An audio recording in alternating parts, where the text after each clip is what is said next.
Hi foodie friends, Jessica here from Savor Experiments, and today we are making beef braciole. It's a classic comfort food from Italy. You might know it as beef involtini. It is a really thin beef rolled with seasoned breadcrumbs, covered in tomato sauce and baked until it's bubbly, and then topped with delicious Parmesan cheese. So let me show you how to make it. First, we're gonna start with seasoning our breadcrumbs. So I'm going to start with a little bit of olive oil, and I'm gonna add 2 cloves of freshly chopped garlic, a tablespoon of flat parsley, not curly parsley. Flat parsley is better for cooking, and 2 tablespoons of white onion. We're gonna saute those until they're fragrant and they're a little bit translucent and soft.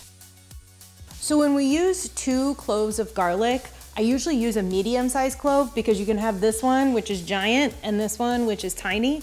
And if you really like garlic, you can totally use the giant ones. And if you're kind of like, on garlic, then I don't know what to say about that because garlic is delicious. Use a smaller one. So we're gonna wait until these are a little bit browned, soft, and smell amazing. And we're gonna add in 1/2 cup of seasoned breadcrumbs. Seasoned breadcrumbs are just plain breadcrumbs with some Italian seasoning in them. If you're using plain breadcrumbs, add 1 to 2 teaspoons of Italian seasoning to the breadcrumbs, and voila, you've got yourself seasoned breadcrumbs. We're gonna mix these around in the skillet. You might have to add just a little bit more olive oil. You want it to be a little bit wet and pasty to get it to really stick in your beef braciole as a filling. Okay, so we're gonna take our breadcrumbs, move them over to a mixing bowl. We don't want them to be super hot because when we add in Parmesan cheese, we don't want it to melt on the spot. I am using freshly grated Parmesan cheese, and I cannot stress enough to use fresh. It has a different smell, it's a little bit funky, it definitely has a different taste, and it has a different texture. It's gonna melt different than the stuff that you get in a can. And let's all be honest, it's not natural for cheese to not have to be refrigerated. Add about 2 tablespoons to your breadcrumbs, and then just toss it so it's evenly combined. So this is Milanese style beef. It's super thin. It's usually made from top round, flank steak, or top sirloin. Again, so much easier if you can go ahead and find it already thin and laid out for you. So we're gonna take about a tablespoon, probably a little bit more, of breadcrumbs, put it right in the center, and we are going to roll it up. I like to, if the cut is thick enough, and sometimes they aren't, tuck in the edges like that, because then your breadcrumbs won't escape while you're browning the meat. So we're gonna do this with all of our beef rolls.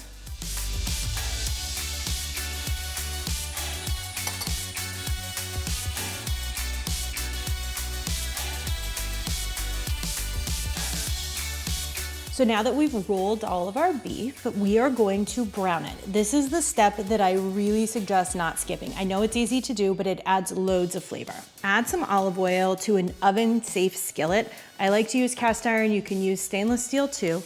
You want enough olive oil that it doesn't stick, but not too much. You don't want it to pool. Add your beef rolls to the skillet. We're gonna roll them for about 2 to 3 minutes on each side so they get a really nice, lovely brown. But your goal here isn't to cook them all the way through. It's just to add a lot of flavor.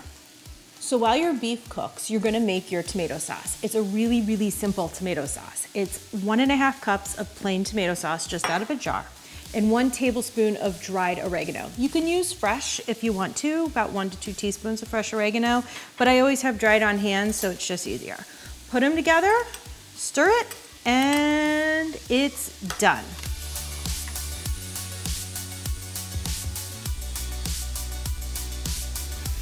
They smell good, and I love to hear that sizzle.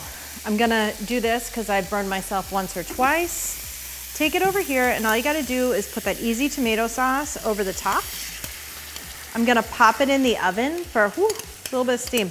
I'm gonna pop it in the oven for 45 minutes and let it bake. The tomato sauce is gonna help further tenderize these delicious pieces of meat and add flavor, and it's gonna come out bubbly and delicious before we add even more cheese. That smells good. I wish you guys could smell this. It smells amazing. So now that it's baked, the tomato sauce has thickened up a little bit and it's seasoned all of that beautiful beef. All you need to do from here on out, top it with a very generous helping of fresh Parmesan cheese and serve. And how easy was that? Perfect beef braciole in just 45 minutes. From my kitchen to yours, have a great day.